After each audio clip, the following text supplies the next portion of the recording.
She's a visionary author, an earth activist, a permaculture designer, and one of the foremost voices in earth-based spirituality. She will guide us through the understanding of the goddess power from within to heal and give us hope. This talk will be followed by a spiral dance outside of the Liminal Village. We welcome everyone to join that pagan ritual after the talk. Ladies and gentlemen, it's a true honor to have her here for the first time at Boom. Please welcome Starhawk.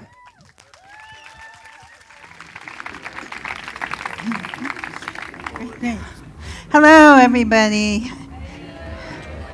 It's really great to be here at Boom and to see all of you and to see this amazing, incredible environment that they have created for us and these beautiful works of art and this beautiful vision.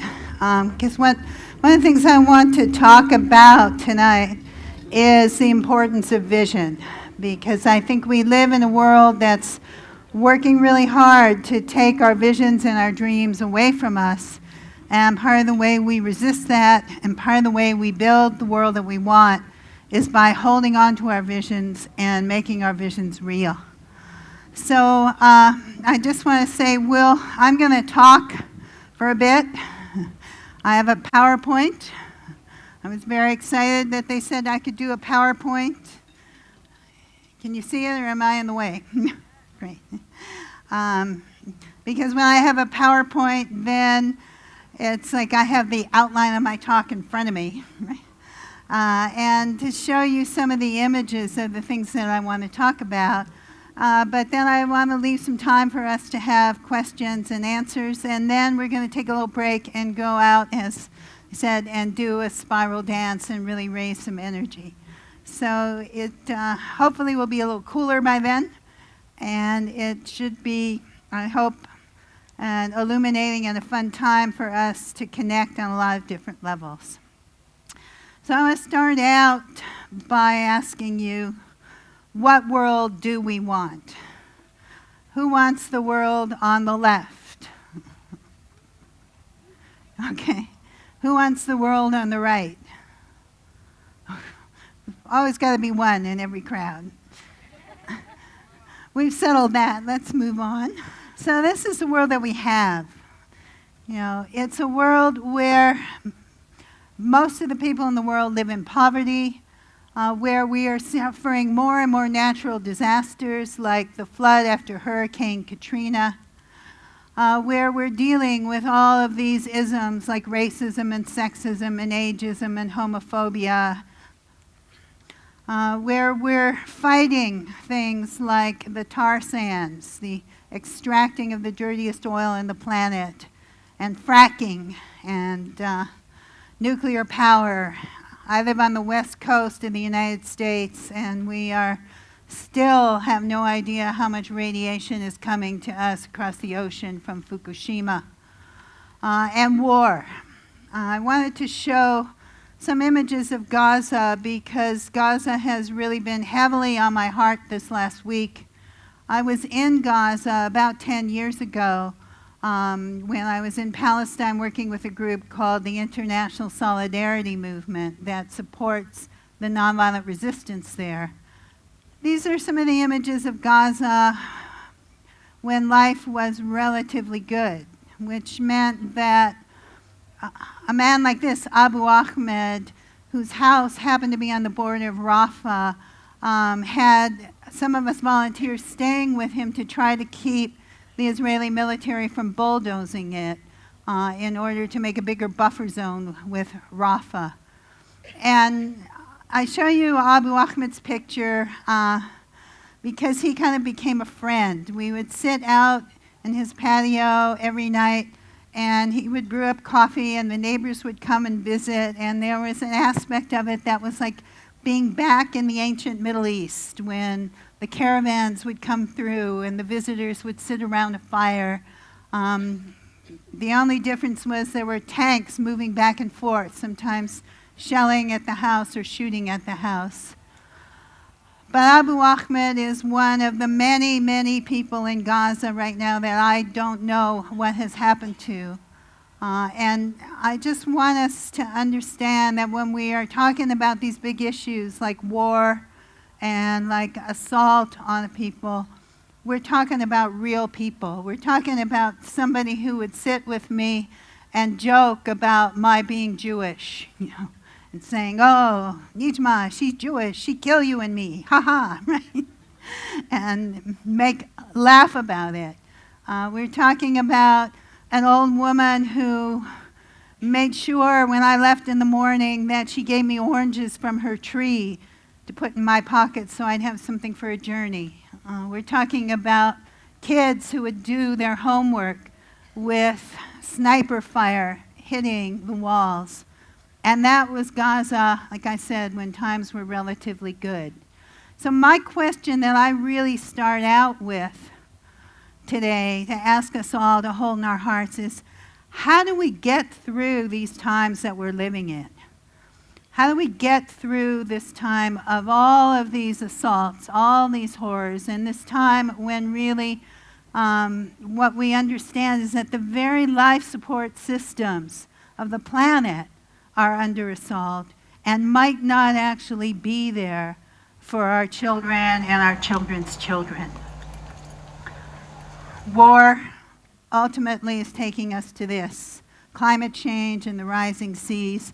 And I think we're also living in a time where we see that the big systems we put into place, the governments, the economies, the international agreements, all those things are failing to deal with these major crises of our times. So how is it that we, you, me, all of us here, where do we find the strength, the courage to go on, and where do we find a vision in the face of this of some way that it could be better?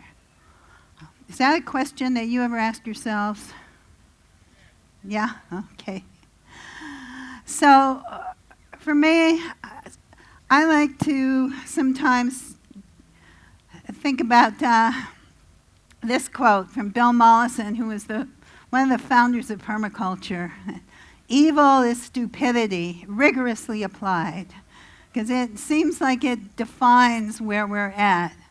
But if we want to move on beyond that, sometimes it's helpful to go back to the deep past and to ask, has it ever been different? Are we as human beings capable of creating some other kind of society? Are we actually capable of living on the earth in harmony? Any of you know, any of you have friends who are environmentalists or ecologists who are sort of the human beings are a blight on the planet kind of philosophy? You know, the ones who sort of tell you no matter what hopeful thing you tell them, they're able to give you a dismal reason why it actually won't work out. And no matter what initiative you start, they're able to tell you that ultimately it's doomed to fail because basically human beings are like a cancer. You know those people? Maybe secretly you are those people. You know, you can certainly make that case. But I actually don't believe that's true. And one thing I know for sure is you absolutely cannot motivate people or mobilize people around the idea that the world would be better off without them. That is not a rallying cry, right? You know.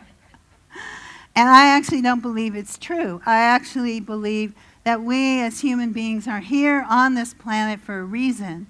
And that, in fact, if we go back into our deep history, we can see that this period we're in right now is kind of an anomaly, a little blip on tens and thousands and hundreds of thousands of years in which we did live in harmony with the earth, and where we saw and experienced the earth as a living being, as a living body, the living body of the sacred, like the ancient caves.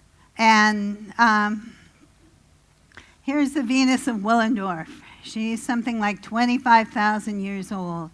This is an image of, you could say, the feminine. I like to think of it as the life force power, the energy that sustains the universe, a sacred image, one of the earliest that we have, that's about the sacred being embodied. not outside the world somewhere, not spirit separate from flesh, but the actual recognition that our bodies, our earth, us living our physical lives right here on this planet is the thing that most deeply can move us.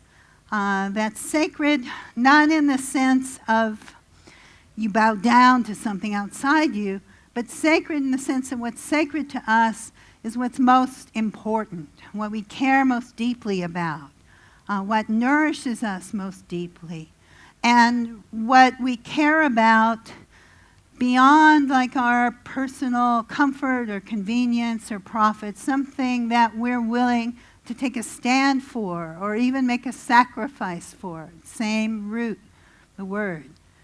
So when we look at her, we look at that beautiful big body. I also think of her as goddess of the acorns, the oak goddess, because if you look at her head and her breast, there's definite acorn-like qualities, and you know that's what people ate before they invented agriculture. And still, the land where I live in California, the Pomo, the Miwok, the Ohlone, all of the native people, acorn was the staple food. And here's another embodied goddess, the sleeping goddess of Malta, that's about 20,000 years younger than the first one, but is still that same idea, that same sense that sacredness is here, it's present, it's in the world.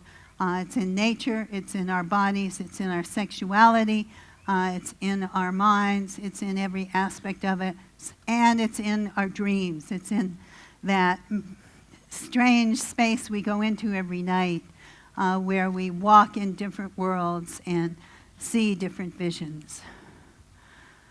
Sacredness is literally in the earth. Silbury Hill in England is a human-built construction that is the sacred body of the goddess where rituals were carried out 5,000 years ago. And Glastonbury Tor, the sacred Isle of Avalon. Again, this is a natural form, but it's a form that, again, where people could look at the land and experience the land as the living body of a sacred being. And for me, I think one of the antidotes to the toxicity of our times is, again, understanding that deep connection that we are capable of having with the land, as alive, as living, as sacred, as speaking to us, as communicating to us. So when we talk about the goddess is also present in human beings. We see each one of us as an aspect of the goddess, including men, including people who might not necessarily fit either binary gender.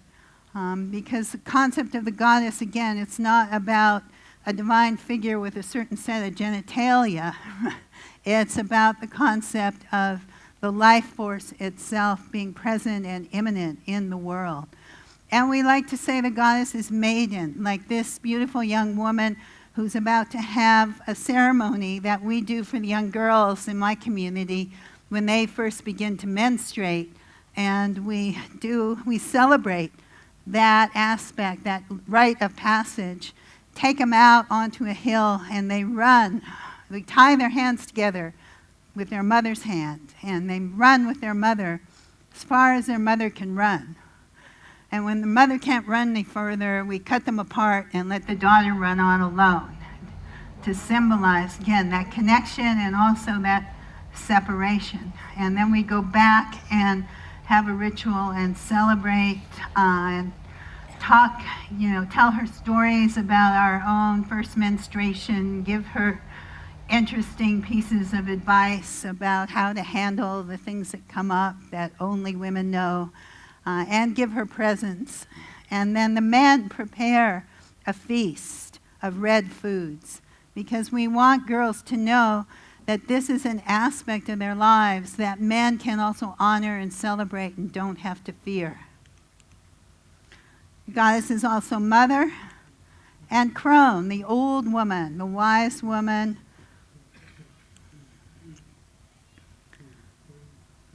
And the goddess is also found in many animal forms. So I thought about, after I put this together, I thought, God, I've got all these goddesses, all these women. What do I have for the men? Maybe I should go back and put more images in of some gods and stuff. But it was too late. I'd already put it on the little stick. Right? But here's something for the men. The animals, that power of life is not, again, it's not just shown in female form. It's about that power of life moving through all of us. The horses from the ancient caves and the bulls that were sacred, again, going back 25,000, 30,000 years, where people experienced that life force moving through the animals that gave life to the people through giving their bodies, giving their food, as images, as deities, as ancestors, as spirit forces that infused every aspect of life with sacredness.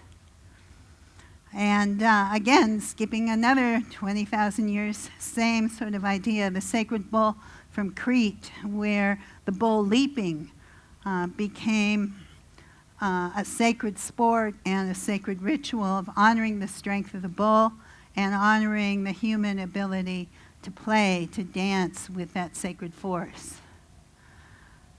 And Çatalhöyük in Anatolia in Turkey, 6000 BC, the bull horns are connected to the birthing process, to the goddess of birth. And if you look at the sort of a diagram of the womb and the fallopian tubes, it looks very much like a bull's head. And it seems that somehow or other ancient people got that in some way. Here we have the birth-giving goddess giving birth to the bulls. And the processes of things like birth and growth and death and regeneration, I always say the great mysteries of the goddess are not about some esoteric thing you can't see. They were about the most common things that go on in life. But they were about really understanding and appreciating the incredible magic and awe and mystery of what it means to bring a new being into life, of what it means that if you get sick, you might get well again, or if you cut yourself, that wound might heal, of what it means that we also grow old and we die and we go back to the earth.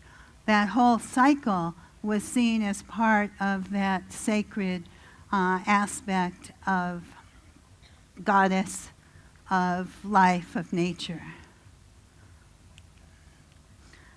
Birth-giving goddesses from all over the world.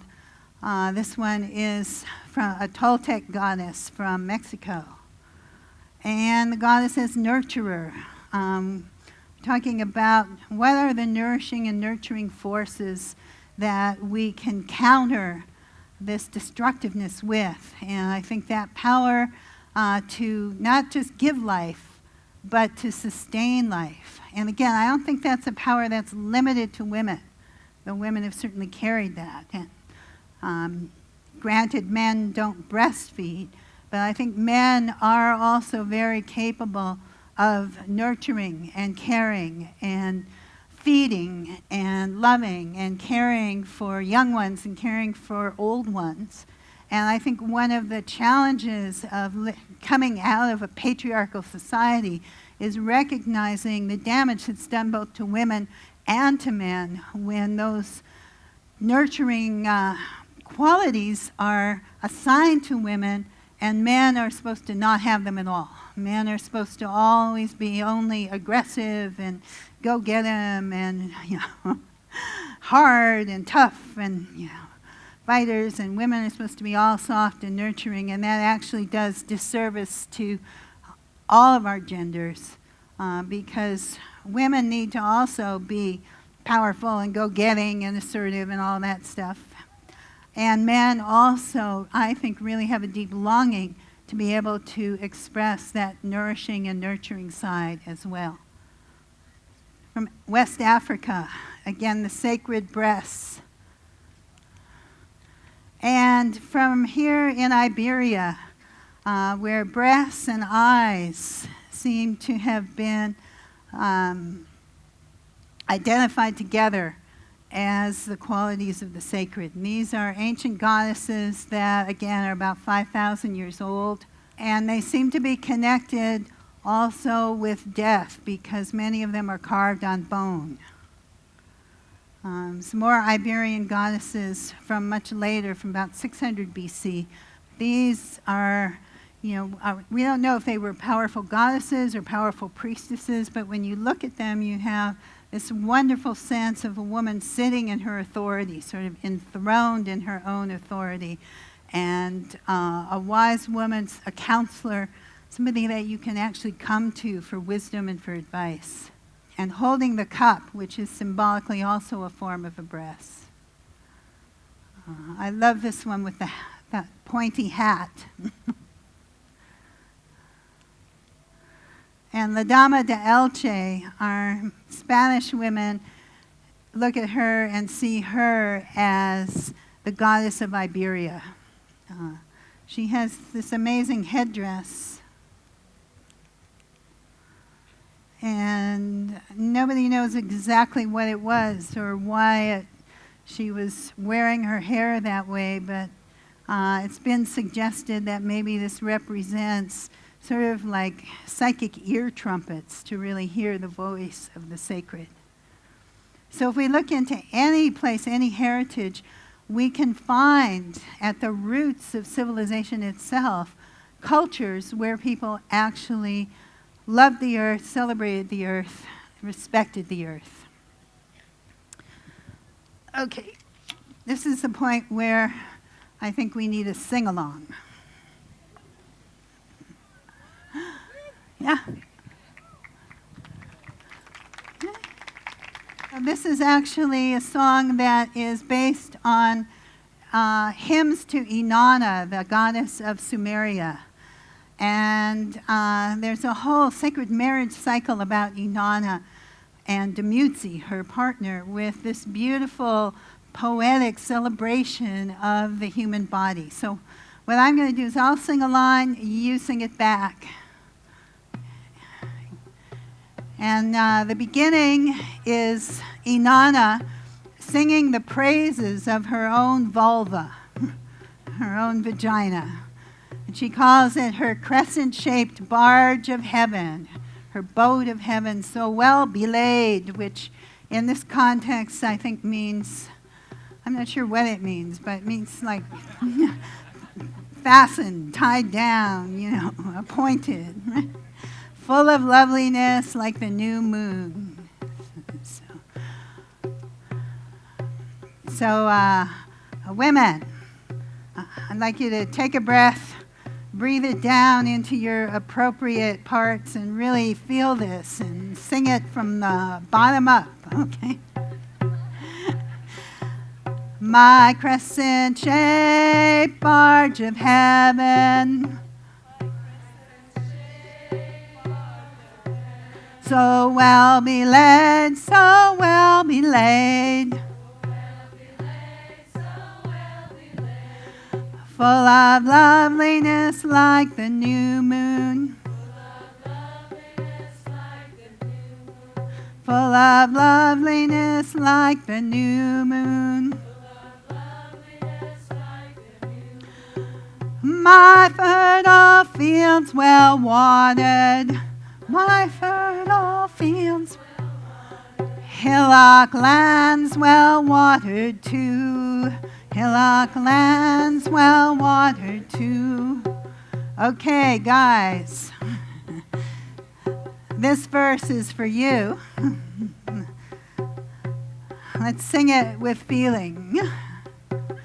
At your mighty rising, at your mighty rising, the vines rise up and the fields rise up. The vines rise up and the fields rise up. And the desert fills with green. And the just like a living garden. Just like a living garden. Okay, and this is the verse we can sing to each other or to anyone that you happen to love that it fits. Anyone you've really ever felt was, like shade on a hot sunny day for you, like a sweet drink of water in a dry land. We can sing like this. In the heat of the sun, you are the shade. The heat of the sun, you are the shade. A well of water in a dry, dry land. Well of water in a dry. Swelling fruit to feed the hungry. Swelling fruit to feed the hungry. Sweet cream to quench our thirst. Sweet cream to quench. And now all together, the chorus is simple. It's just, pour it out for me, pour it out for me, out for me, pour it out for me. Anything you send me, I will drink. Anything you send me, I will. So let's sing that just a few times together. If there's something you're really trying to bring into your life, you can kind of imagine you're asking Inanna for it and saying to her, oh, pour it out for me, pour it out for me, pour it out for me. Anything you send me, I will drink. Anything you send me, I will. Pour it out for me, pour it out for me. Anything you pour it out for me. Anything you send me, I will drink. Anything you send me, I will drink. All right.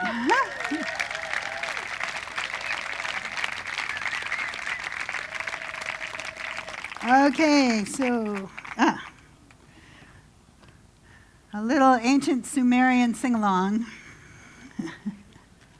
And just imagine, what the world would be like if women started each day with a prayer, a hymn of praise to our own vulvas.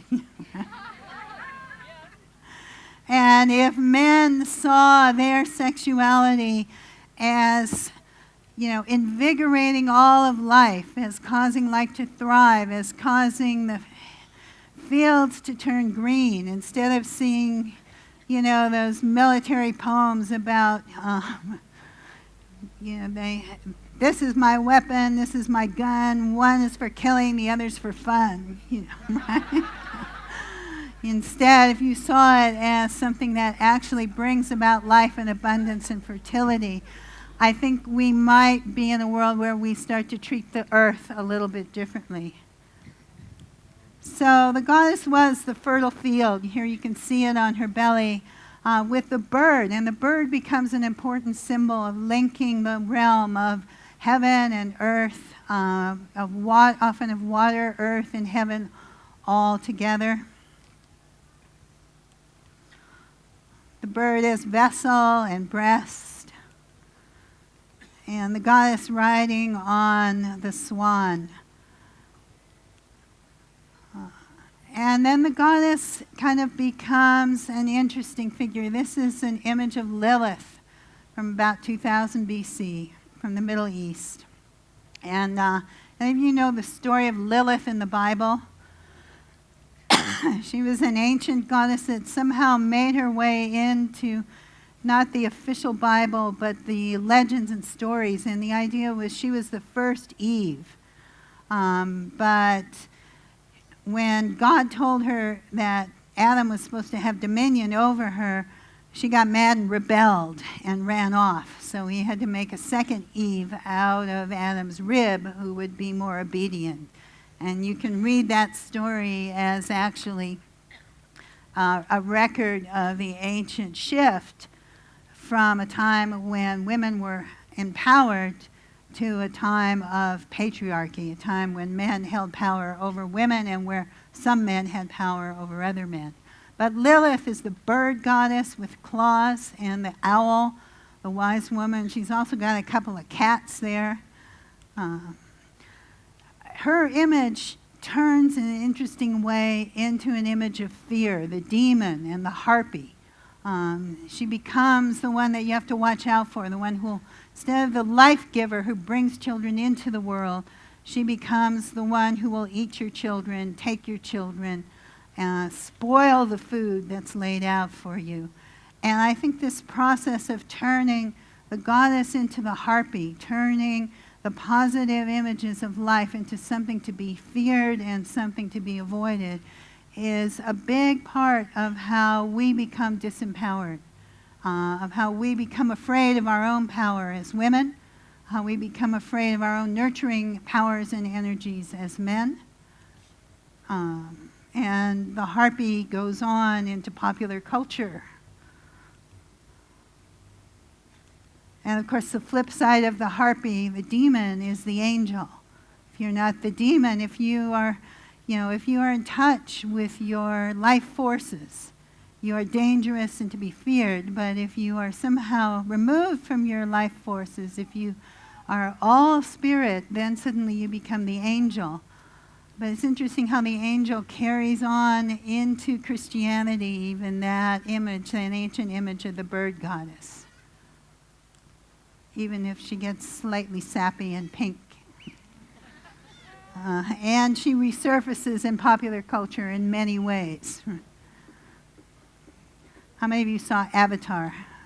Yeah. It's a wonderful movie in many, many ways that had a very powerful image, that tree, that sacred tree in the middle of it, that people connect to and understand that they are all linked together into one awareness, one consciousness. You kind of watch that from a pagan perspective and go, yeah!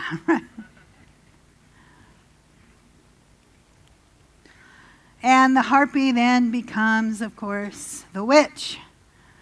Scary old woman brewing up her brews in her cauldron, riding her broomstick, or popular culture trivialized images of witches. Somehow witches are both scary and also seductive. Yeah.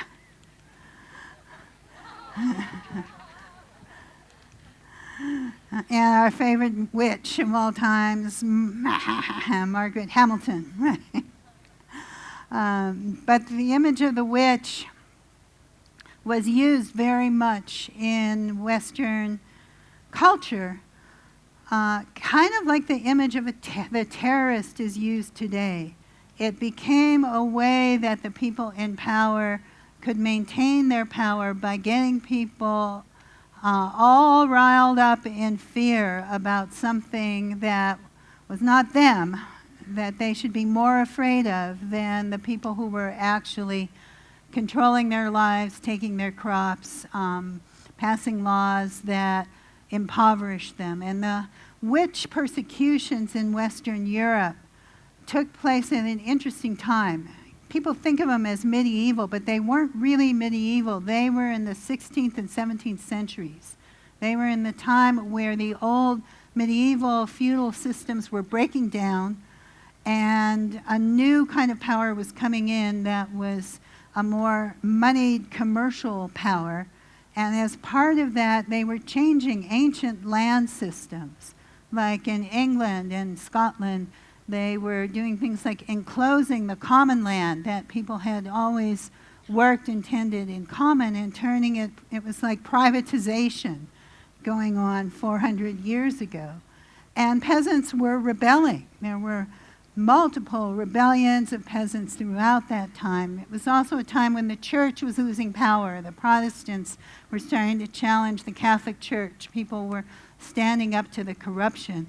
And the witch persecutions became a very convenient scapegoat to release a lot of those tensions and direct them, particularly on anything that remained in Europe of the old teachings, the old healing traditions, the old nature traditions, the old folk traditions that predated Christianity, that were older than Judaism, and that continued. You know, in 16th century Europe was a lot like Mexico or South America is today, where you've got a sort of little thin candy shell of Catholicism over traditions and practices that are much, much older. So this was the attempt to wipe them out. That never entirely succeeded because there are still those customs that go on today. You probably know more about them than I do. Some of you might be lucky enough to live in places where things are still practiced. The old teachings still survived in things like folk tales and fairy tales and folk songs and traditional festivals and healing practices and healing traditions. And I think they're all sources of things that we can go back to if we're looking for guidance from the past and asking, what did our ancestors know? What did they know about living on this land or your land or some other piece of land? What did they know about the way the seasons moved there and the timing of things and what needed to be done and what herbs would heal us? And it's a tremendous resource for helping us figure out how we get through these times. We actually have tremendous sources of knowledge that we can draw on. So we need witches, I think. We need angels. We need the bird goddess coming back as the activist goddess. It's a time where we actually need to stand up and say no to a lot of the stupidities that are happening.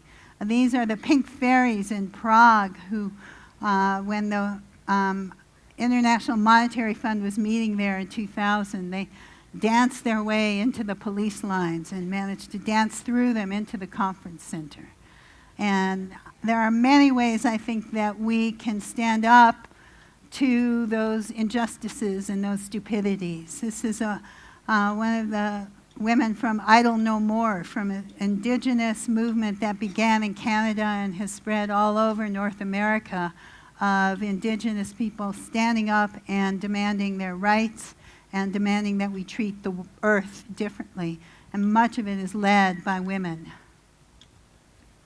I don't know if you recognize that person on the right, but it's a long ago picture from about 1980 of an action that we did, pouring blood on the one of the laboratories that design and develop nuclear weapons.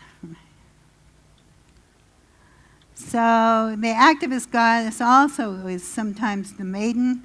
These are young girls in Palestine going to demonstrations against the apartheid wall.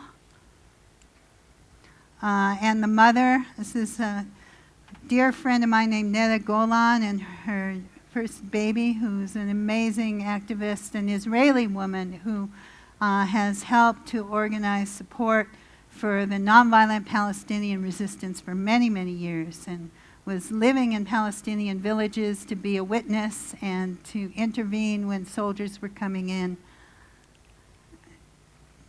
And I think, sometimes in the New Age movement, you'll hear people say, I don't want to demonstrate, I don't want to protest, I don't want to be negative, or I don't want to give energy to this by opposing it. And that, I think, is a really misunderstanding of how energy works. Because the truth is, if we don't stand up and say no to something that's a horrific injustice, then in essence we are supporting it. We are lending it our consent. And we need to be willing to stand up and withdraw that consent by saying no in some form. And there's nothing negative about that. It can be the most positive thing that we can possibly do.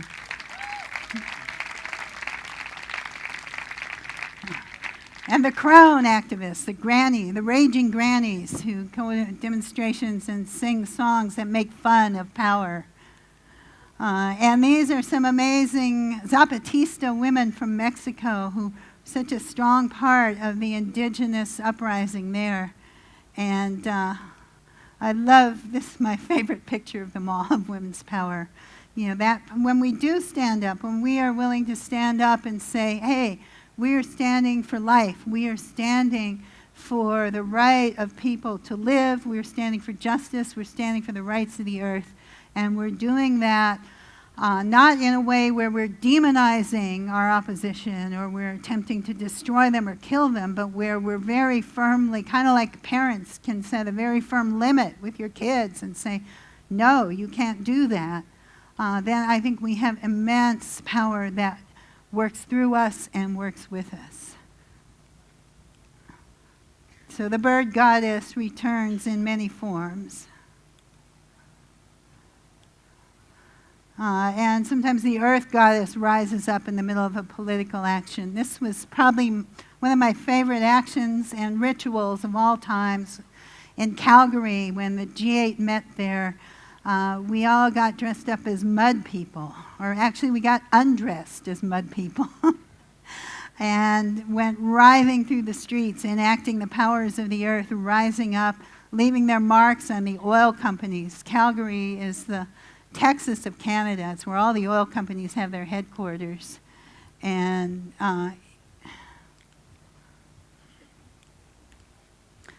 enacting the death that the oil companies were inflicting, and then raising up the hope of seeds that were planted in that earth that could rise up and crack through the concrete and create something new.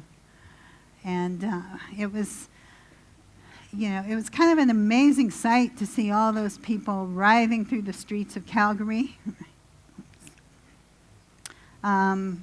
We had people like following us with their mouths open, literally. Like they had never seen anything like it before. We started with about 50 people, and by the end we had several hundred people just sort of mesmerized, like the Pied Piper, following along. I remember at the last oil company, I saw a guy standing there with his shirt off, like a businessman, all dressed up in a suit, but with his shirt off and a smear of mud on his face. And I went over to him and I said, "Are you okay?" And he looked at me and he just said, "There's a lot of energy here." He said, "I can't leave. I'm supposed to go back to work and I can't leave." I said, "You know, you can go to work any day of the week, but this will probably never happen again in Calgary." And he actually came with us till we finished at the end with a spiral dance. I think when we say no to injustice, we're stronger if we can also in some way embody a yes, if we know what we're saying yes to. And a spiral dance in the middle of a political action can be one spontaneous way of just saying yes. We're saying yes to the forces of life and regeneration, even while we're out here marching in the streets, saying no to the forces of death. And so what we need to know what it is we want as well as what we don't want. And we need to know who our allies are and what our allies are. And I think our allies are very much the simplest things of the earth, like the worms. All these things that, we're taught to like literally look down on. We have, how many of you are not native English speakers? All right, that's great. I hope I'm speaking clearly enough you can follow this, but certainly in English, and I think in other languages as well, we have a set of embedded metaphors. We say, look down on something, meaning, something is, low, is dirty, is beneath us. All those things basically imply that what's down, what's close to the earth, what's connected to dirt and soil is somehow bad or devalued. And what's high and what's light and what's up is somehow what's good. We even talk about things like the price of stock rising or falling. And those metaphors deeply affect us. They make it, I think, they go to this very deep split we've had in Western society between spirit and nature, where somehow spirit has been separated out from the natural world, and the natural world is considered to be of less value, and we're supposed to be all going to heaven or to some world that's out there that's disconnected from this world, that I think is at the core of how we can be so incredibly destructive to the natural world. So to revalue that, we have to start thinking about what's low and what's dark and what's dirty as good, as valuable. That's what actually supports our life. There's no food, there's nothing without dirt, and worms, and all those little creepy crawly things that live in the dirt turn out to be our most potent allies in healing the earth, in transforming the earth, because microbes, bacteria have tremendous ability to do things like break down toxins and to help build soil bacteria. Fungi have tremendous abilities to break down poisons and toxins. So we can call on the elements of air, which gives us things like wind power and renewables. And again, these are not new ideas. These are things that have been done in these lands for hundreds and thousands of years, of using those natural renewable powers to grind things, to produce things, and now to generate energy. And they can be new, like these wind turbines at Burning Man one year. Fire, the energy of solar panels, and all kinds of amazing renewable things. This is from Tamera here in Portugal. It's a solar cooker, parabolic lens. It actually directs the sun into your kitchen, so you don't have to go outside to cook. You can cook right there on the counter and have your solar cooker work. We actually have the technologies that we need to deal with climate change. It'd be great to have all kinds of new technologies, don't get me wrong, but with just what we have today, we could be completely renewable if we put our political will toward that end. So water is another key aspect of earth healing and another powerful regenerative force.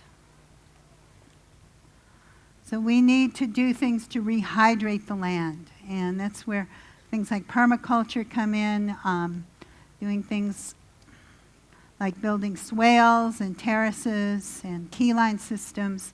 And again, these are ancient techniques. They've been done here in this part of the world for thousands of years. These are terraces from Palestine that are still growing olives after thousands of years. Swales, just digging a ditch on contour, it can fill with water, can infiltrate water back into the earth. And the earth has like a huge dehydration crisis going on. Especially here in Portugal, you can see water tables falling and desertification happening. And all of that is reversible. All of that can be healed simply by the way we actually treat the land. Here's some big swale systems that are used for reforestation and planting trees. I wish if I had, and this is also Tamera, their water landscape at their eco-village, which is, again, rehydrating the whole valley and bringing back the water tables and making it possible for the trees and the forests to come back. If I had like a week or two, I could do a whole permaculture course for you, but we're trying to compress it into the next 10 minutes. But Earth, finally, one of the things about climate change, I think, is that people often feel hopeless about it. And oftentimes we feel like it's already too late, there's nothing we can do, those big idiot government systems are not going to change, and we're doomed. Again, I don't actually believe, I believe that could very well be true, and if we accept it, it certainly will be true. But I don't believe that we have to accept that we are doomed, and I don't believe we have to accept that there's nothing we can do about it. Because we do have, like I said, the technology we need to make the change. And we do have ways of actually taking carbon out of the atmosphere and putting it in places where it can be sequestered, and doing that in ways that are safe and that have no downside. And that is by putting it back into the soil. We all know that we've got excess carbon in the atmosphere because of burning fossil fuels. But we also have a huge amount of the excess carbon in the atmosphere that actually comes from agriculture and comes from desertification and comes from the loss of soil. In fact, there's a researcher at the University of Ohio who works in the Soil Carbon Institute, Dr. Ratan Lal. He says we've got as much excess carbon in the atmosphere from the Dust Bowl that we had in the 1930s in the Great Plains in the US as we do from every automobile ever invented. So what that means is that the world's soils are like carbon starved. They're hungry. They've been losing carbon some places for 5,000 years. That carbon in the soil is life. It's humus. It's all the stuff that makes the soil alive and fertile. So we can put it back into the soil in many, many ways. From simply making compost. I was really thrilled to see compost toilets here. Yeah. Making compost tea, where you actually brew up a sort of little magical potion of beneficial microorganisms and apply it to the soil. Fungi, this is Paul Stamets, who's a really amazing wizard of fungi. And fungi have this tremendous capacity because on a microscopic level, this is what a mushroom looks like. A mushroom is actually just the fruit of the organism, and the real organism is this web of mycelium underground that's like this net that can capture toxins, and all those little threads exude juices that have this tremendous capacity to break things down.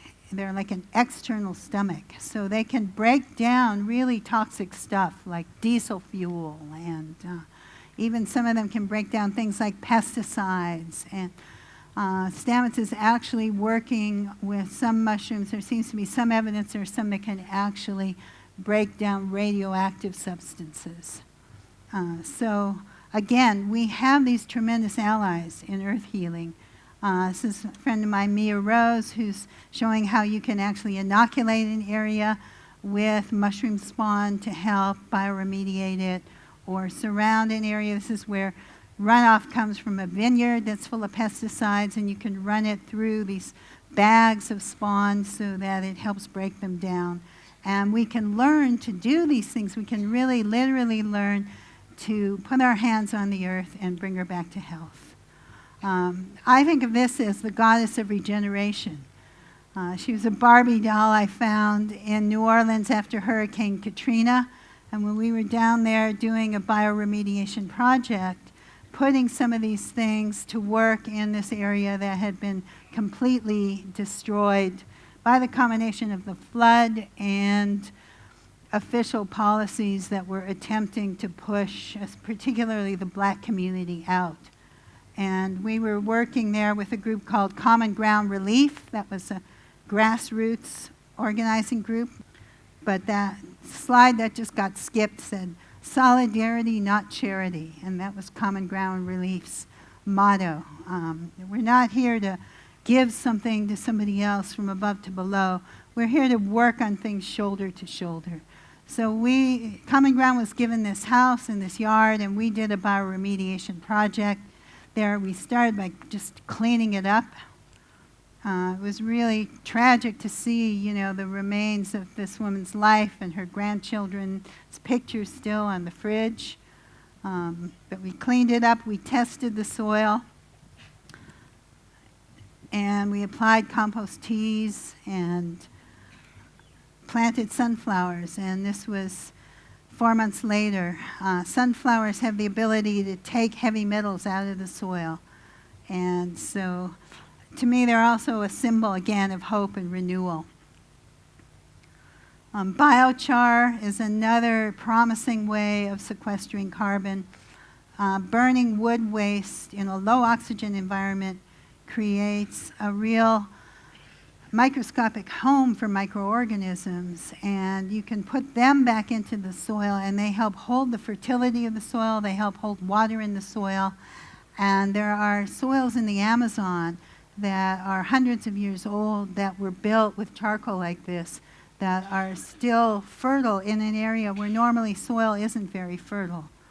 And grazing regimes. There are ways that you can graze sheep and cattle that mimic natural patterns that actually restore grasslands, and that areas like this that are dry and where the grass and the thatch doesn't naturally break down because there's not moisture all the time, they really need this kind of intensive grazing and this mob grazing. So that's one of the things we're doing on my land in California, moving the sheep from very tight areas, moving them really often with electric fences, and then sheep are also, I think, one of those great nurturing forces that you can connect with. We've had kids from the inner city kind of come up and meet the sheep. And I think that's another aspect of what we need to regenerate. I tend to focus a lot on the land because I love the stuff on the land, but I also work with groups in inner city San Francisco in an area that's a food desert where there's nowhere you can actually buy fresh fruit or vegetables. There's no real grocery stores. There's lots of liquor stores. And we've worked with projects with young girls there, teaching them to garden and grow gardens. And a wonderful, wonderful woman named Brandy Shavers, who runs these programs, has been bringing them up to our land where they get exposed to something like the sheep that you can see they're not too sure about. So what's love in practice? Really, it comes down to community. And when we look at all the horrible things that are going on, the positive thing is I think the thing that we need to do about climate change is actually exactly the same thing we need to do about economic injustice, about war, about all of these other things. It is to come back together into community. And I believe people are really hungry for that. That's why people are here. That's why we'll come to things like this. We need each other. We know we need each other. We want to get back together. And community itself is love in practice. So we can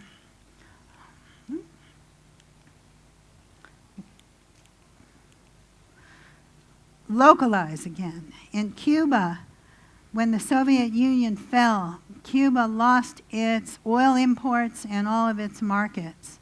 And the economy crashed. They say the average Cuban lost a third of their body weight in those couple of years after the Soviet Union fell. But what they did was they began growing food close to cities again. They have agroponicos, little food growing organic farms in and around the cities so that they don't have to be shipping food all over the place. And these are some of the products. And one of the ones I was there in November, I got to visit Cuba as part of the International Permaculture Convergence.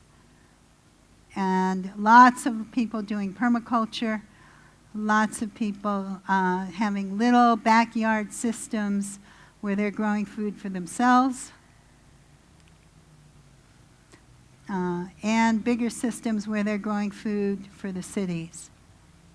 This was a Santa Maria altar at one of the agroponicos.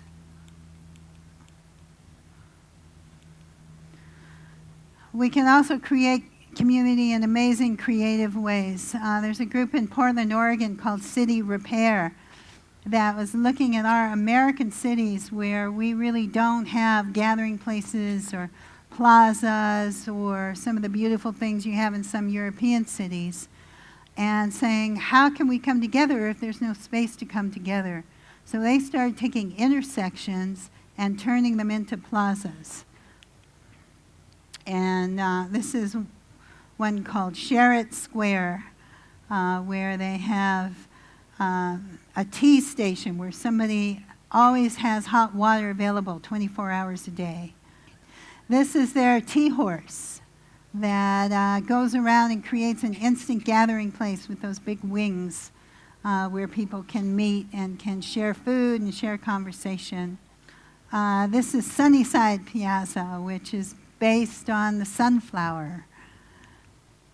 And this is a spiral dance in the middle of a labyrinth. So I love this work they do. They do a village building convergence every year in the spring where people come from all over and do natural building projects and create public art and have celebrations. And I think that we can take, imagine taking some of the festival stuff that we have here and transforming our cities and turning them more into festival grounds and less into corporate playgrounds. Yeah. Community gardens. One of my favorite permaculture principles is the idea that you feed what you want to grow, like some of these girls that we work with, even if you're not totally sure you want to eat it. So I think when we do all these things, we have tremendous allies in bringing back a sense of wonder and a sense of health and sense of healing to the world. And I think we have some big questions that we need to consider. How do we break through the denial around what's going on and take apart the really destructive systems? How do we defend the things that we love so that we've got something left of this beautiful world to preserve and protect? How do we kindle hope and awaken wonder? How do we transform the world so we can cherish the sacred in all?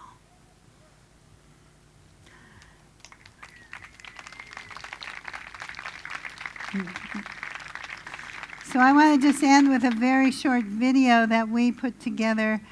Many years ago, I wrote a book called The Fifth Sacred Thing, which envisions, in part, the world transformed into the beautiful, in balance with nature place that we know it could be.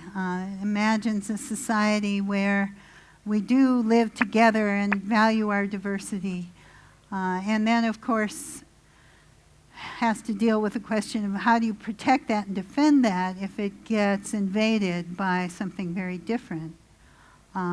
We've been working for many years on bringing it to the screen in some form, and we put together something that in Hollywood they call a sizzle reel. It's like a little reel to get interest from potential production companies that shows some of the art that we've done, some of the concepts we've done. And I like it because it shows a lot of images of what the future could be.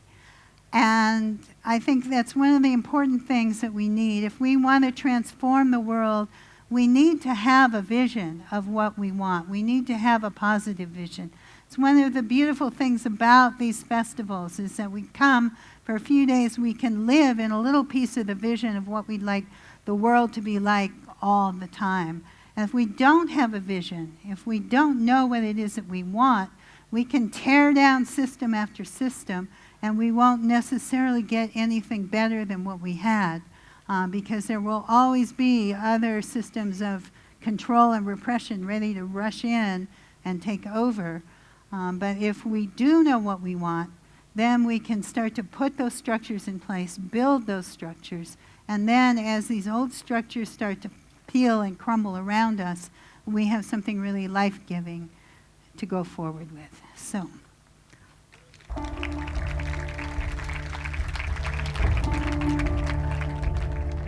It's not that we didn't have warning. We used to sit in comfortable living rooms, talking about the end of the world. And then it got real. Oh, not all at once, not in some blast of radiance, but in bits and pieces. A war here and a war there, a flood in New Orleans, a drought in Africa, a storm in New York City that turned the skyline dark. But out of those ruins, in one place at least, we built something beautiful. We picked ourselves up and we said, we will not waste the little we have left in building weapons of war. We were hungry, so very hungry, but we swore to feed each other's children first, with what food we had, and to share what we had. And so the food we had became sacred to us, and the water and the earth became sacred. No one in this city goes hungry. No child lacks a home. Our cisterns are full, our streams run free. But now we are under attack. The army of the stewards marches up from the Southlands. And here we sit, beautiful, but unarmed as the Venus de Milo. I'm Maya Greenwood. I've spent my life fighting for this city, building it. But I'm old now, nearly 100 years old, here at the midpoint of the 21st century.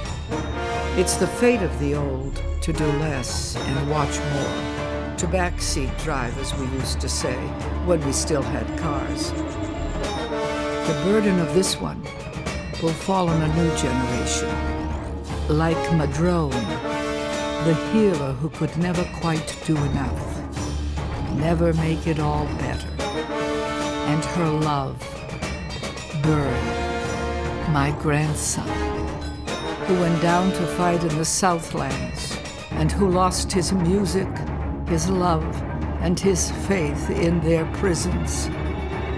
But I always knew he was still alive. And when he escapes and returns to warn us that the invaders are headed our way, then what? How do we fight them without an army of our own, without losing what we are? How do we become stronger healers than they are killers? I've done my part, you might say. Time to step off stage and retire. But I don't feel old. Inside, I'm still a 19-year-old street-fighting woman who knows that a vision can pack a wallop stronger than bullets. Tell your enemies this. There is a place set for you at our table, if you will choose to join us. Remember this story. Remember, one act of courage can change the world.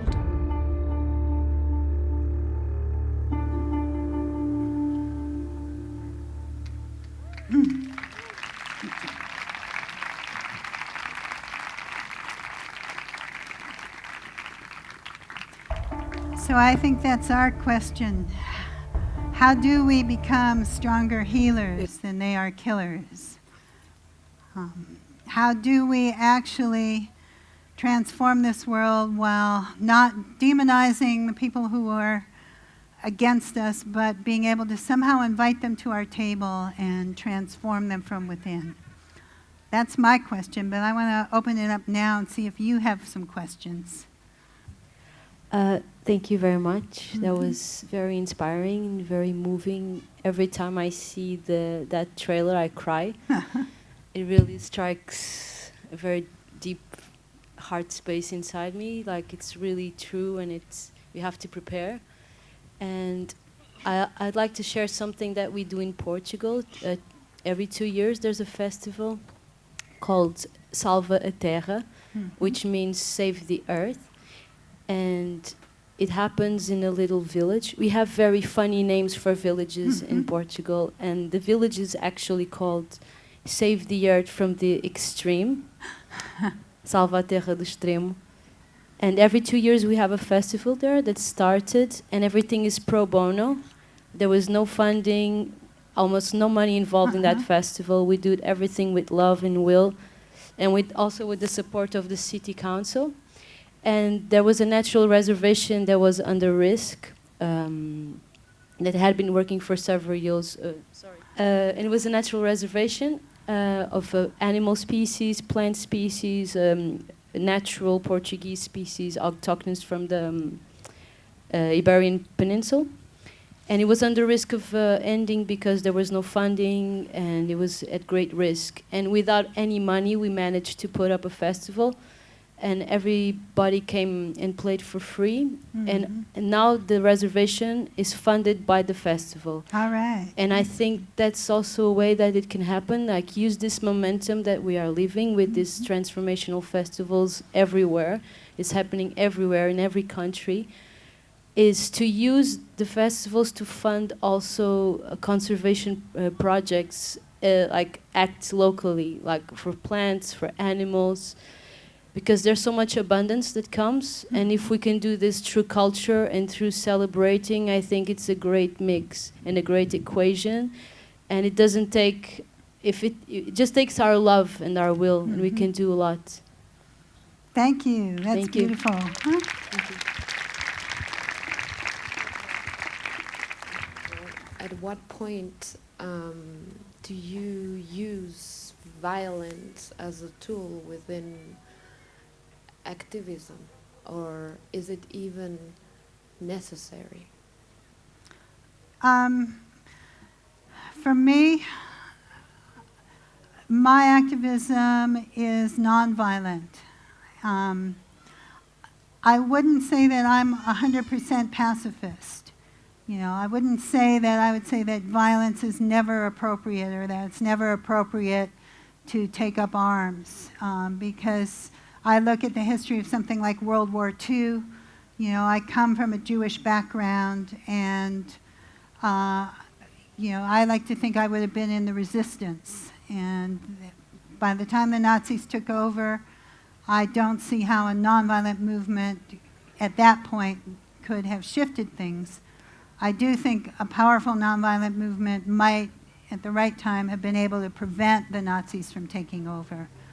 But for me right now, especially in the United States where I live, I feel like strategic, focused, nonviolent action is the most powerful tool that we have.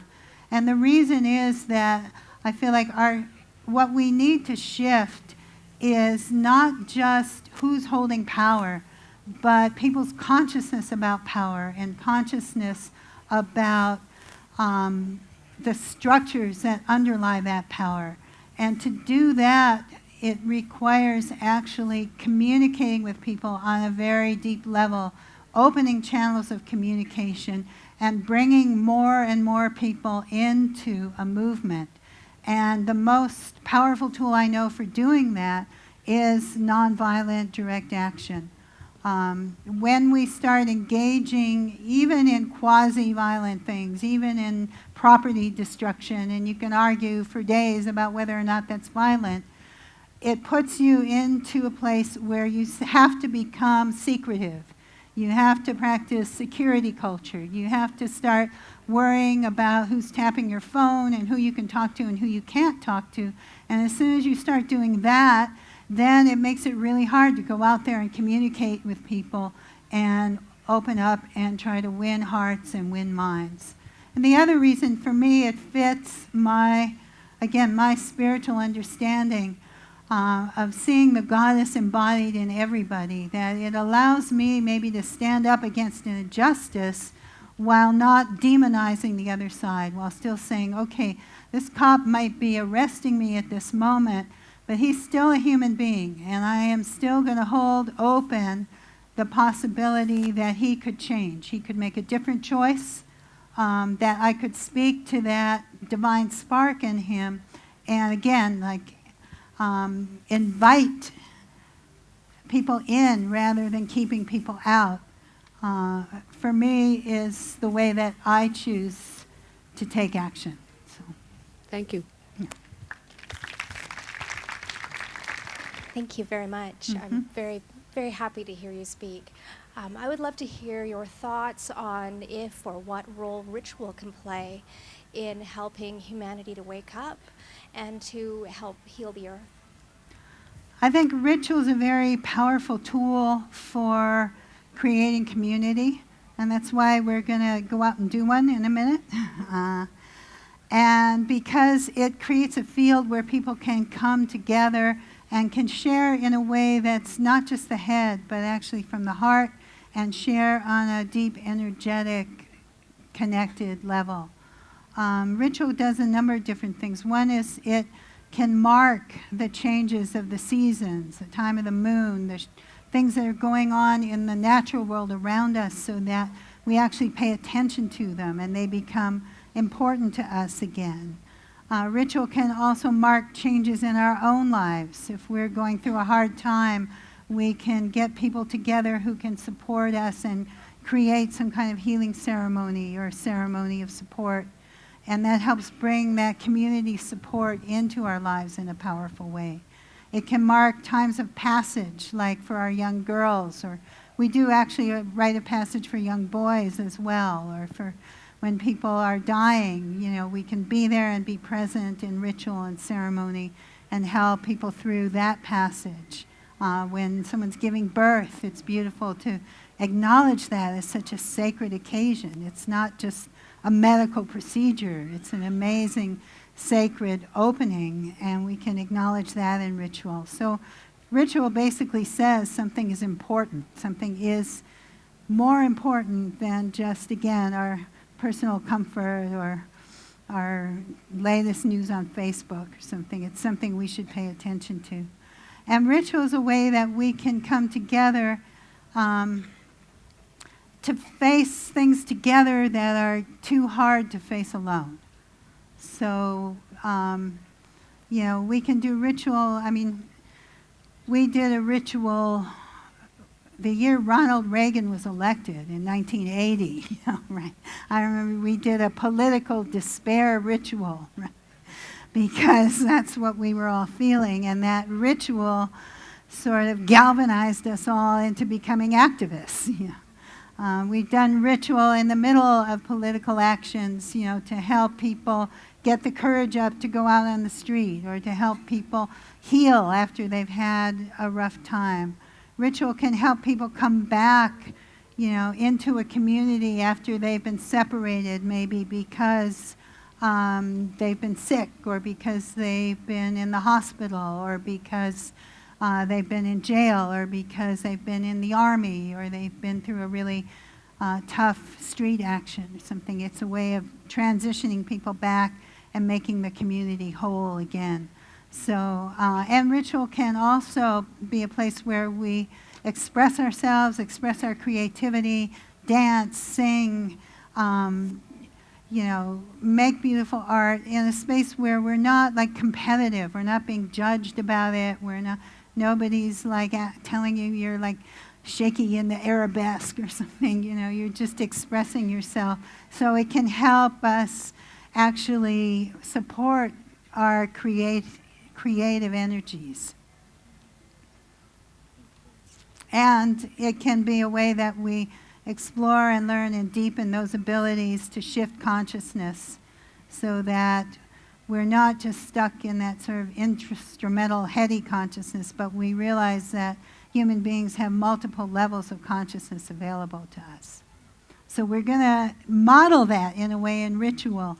When we do a spiral dance, we're going to go out there and we're going to create a huge energy vortex. And we're going to do it really simply by dancing together, chanting together, and raising what we like to call a cone of power. We raise an energy sort of orgasm that sends a burst of it out into the world to help further our intention. So the first thing we have to know is, what is our intention for that energy? And for me, my intention for the energy tonight, if we had more time, it'd be nice to collectively like talk about everything we need in our communities and our lives and come up with an intention, but we don't unfortunately have that kind of time, so I came up with one. And the intention is just what it said in the notes about the talk, to really feed energy into all the nurturing and regenerative forces of the earth and give her some healing and awaken those forces in people around the world. Does that sound like an intention we can support? Yeah. Right. Okay. So what we're going to do is we're going to go out there and we can see if we can make one big circle. It'll be a huge circle, but the idea is that we get, don't go yet. Okay. The idea is that from one big circle, we spiral in, spiral in, spiral in, and we're all holding hands and we're all kind of going in the same direction. So if it gets confusing, the thing to do is resist the temptation to take autonomous action and start your own spiral. You can do that if you want to, but it'll be something different, right? If we're all together in the same spiral, then we will eventually turn the spiral and start to come out, and as we come out, we'll pass every single person in that spiral. And it's like a meditation to really look in each person's eyes, greet them with your eyes, and acknowledge, again, that sacred spark in each person. Just don't, like, plant yourself and stand there and acknowledge it. Acknowledge it quickly as you're moving. Because we want this circle to kind of keep moving at an even pace. And if there's anyone who can't dance physically or doesn't want to dance physically, you can go in the center and kind of hold the energy down. When we spiral back in again, we'll eventually let the chant turn into, we'll all be drumming and I'll kind of start clapping, and you can all like drop the spiral, start clapping, dancing, get as free and as wild and as crazy as you want. And as you do that, see if you can be holding again in your mind the image of the things that you love in the world, that you love in nature, that you want to feed and nurture and send energy to. And when we finally all come together, we're going to let that energy rise up into just a wordless sound. That's kind of like a big open Om. And imagine a vortex spiraling up and sending out like a fountain of beautiful water, just that can spread out all over the whole world, sprinkle everything with a little bit of that love. And then we'll take in what we need and give the rest to the earth. I also like to start by making a little offering to the spirits of the land. I have some water here that comes from sacred places all over the world and many, many different rituals. And I like to offer it to the spirits of this land, to the four directions, to the elements, to what's above and below, to the ancestors, to the tribes that once walked here, those whose names we might know and those whose names we don't know, to all the spirits and energies in this place that have somehow called to it this amazing festival.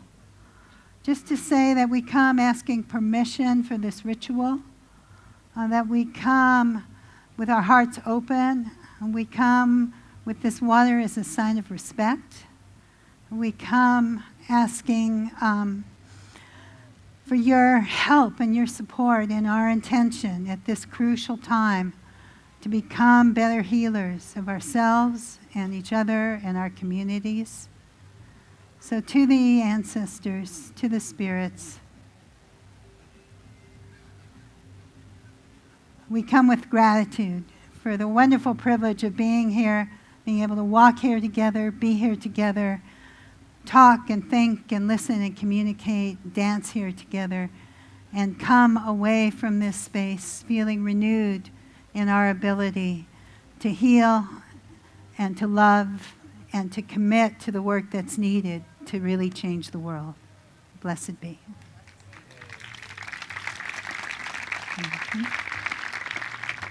And just take a breath now. You could stand up if you want. And maybe stretch a little.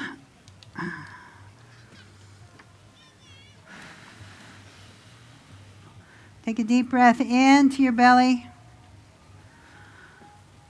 Feel your feet on the ground. As you take a deep breath in, Let it out. Let it go down through your legs and feet. And maybe imagine yourself like a tree with roots pushing down into the soil, down into the earth. Down through all the layers of soil and rock. Down into the waters under the earth.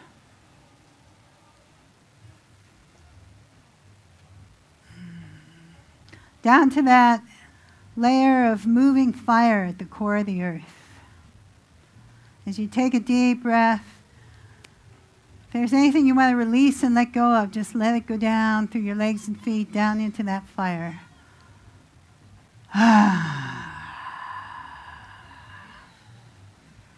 And go ahead and let yourself make a big sound with that.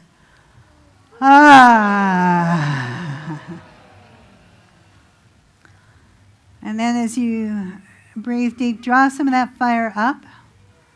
Draw it up through your roots, up into your feet and legs, up into the base of your spine. Imagine your spine kind of growing and stretching like a nice flexible tree trunk. And breathe it up into your heart, into your shoulders, and down through your arms, into your hands. Take a deep breath in, let it come up through your neck and throat and out the top of your head like branches, and feel them reach up to the sky and sweep back down and touch the earth. And take a deep breath and draw some of that sunlight in. And take it in, feed on it, just like a tree feeds on sunlight. Breathe it in, down to your heart and your hands and your belly, and down through your legs and feet into the earth.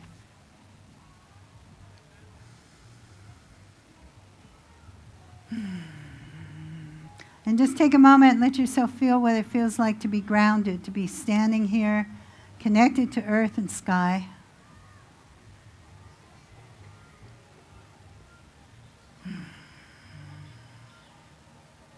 And as you take a breath, I'd like you to think about what's sacred to you, what you most deeply care about in life, what you most passionately love.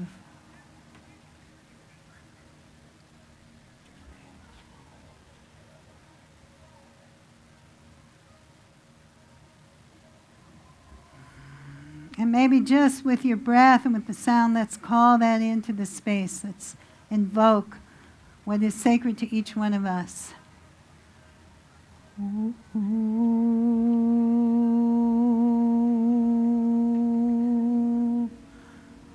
can call it out if you want to. You can name it or sing it. Cycle of life, redwood tree. Oh,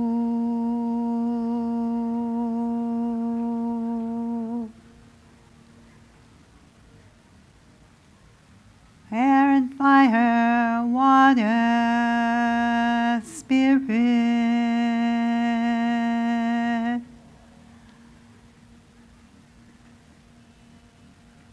As you think about what's sacred to you, I'd like you to take a moment and just imagine a world that cherishes the thing that is most sacred to you. Imagine waking up in the morning and stepping out and going out into a day where the thing that you cared most deeply about was something that everybody cared for, everybody cherished.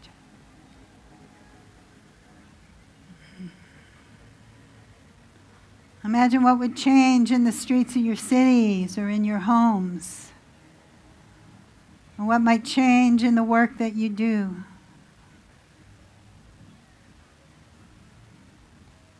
What might change in your connections with other people.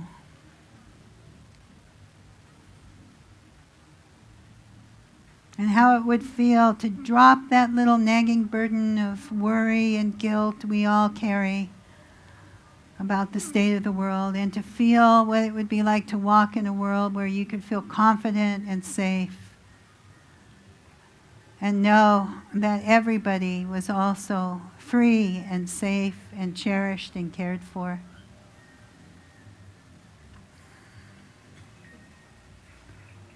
Let's take a breath and imagine a little seed that might carry within it that world that we want to create.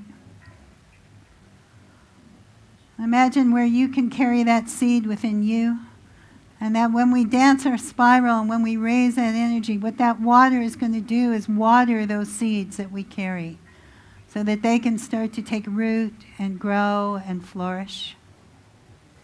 Those seeds of change, it's going to help feed all of those changes that we want to see made.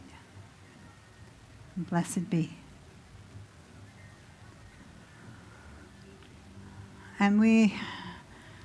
So I want to teach you the chant we're going to use. It's a simple chant, and the wonderful thing about it is you can sing it really easily in English, in Spanish, in Portuguese, French, and Italian. It's kind of hard to sing it in German.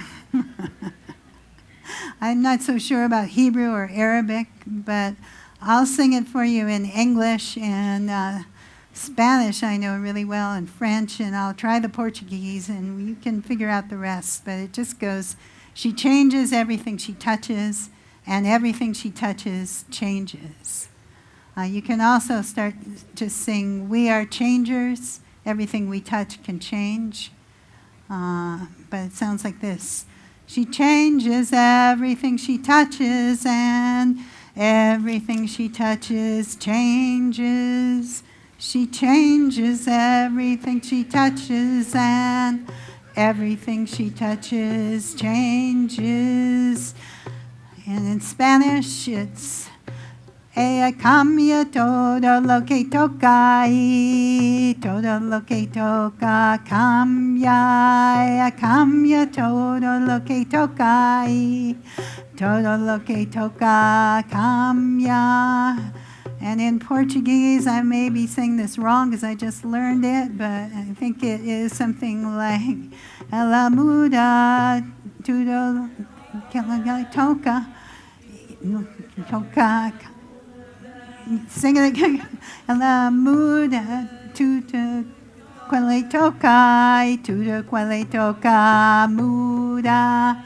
And in French, it's elle change tout ce qu'elle touche, et tout ce qu'elle touche change. And anything else anyone want to sing it in, you are empowered to sing it or to make up your own words. So let's just try it all together in whatever language you want. She changes everything she touches, and everything she touches changes.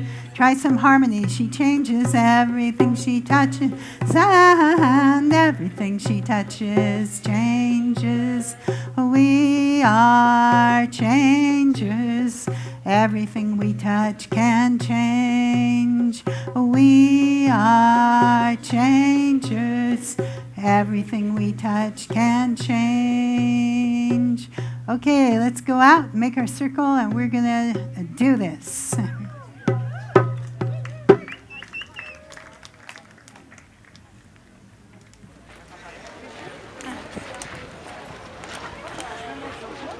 Let's work it out here, as it is. Let's make a circle. It's going to be a big one.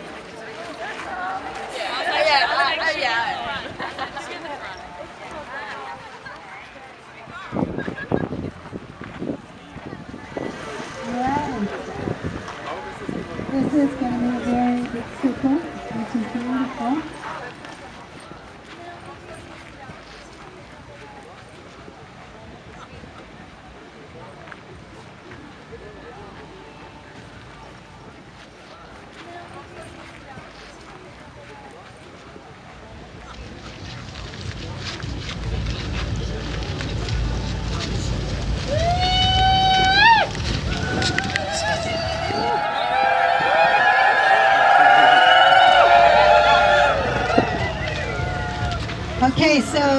This is going to take some time, so be patient, because it's a big, big spiral. It's beautiful. Let's think about this spiral as a way that we take care of all of us, that we pace it for the people who are maybe less fast, less able, less strong, and really care for them. And think of it as a walking meditation where we are drawing our community in closer and closer, and then when we turn it, we're going to be able to see everybody who is in it. Remember, when we wind it all up at the end and we let it go into free form energy, that sometimes we like to screech or holler and let that energy dissipate. But if we can focus it into a tone, it will actually have more power. And really imagine it rising up as that fountain of water that's feeding all of our seeds. So, you want to hold this? Changes everything she touches, and everything she touches changes. She changes everything she touches.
and that sacred spirit in all of us.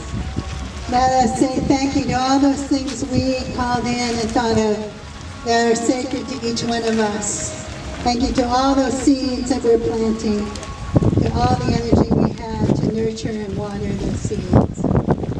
And thank you to the spirits of this land that have supported this ceremony, that have supported this festival and somehow pulled this crazy festival into this lakeside for reasons I'm sure of your own.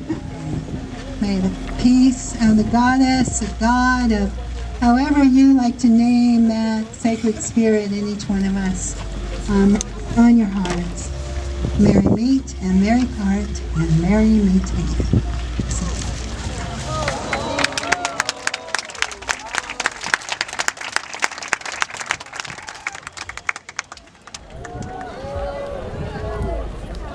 Luis, están abrazando, ¿queréis abrazar?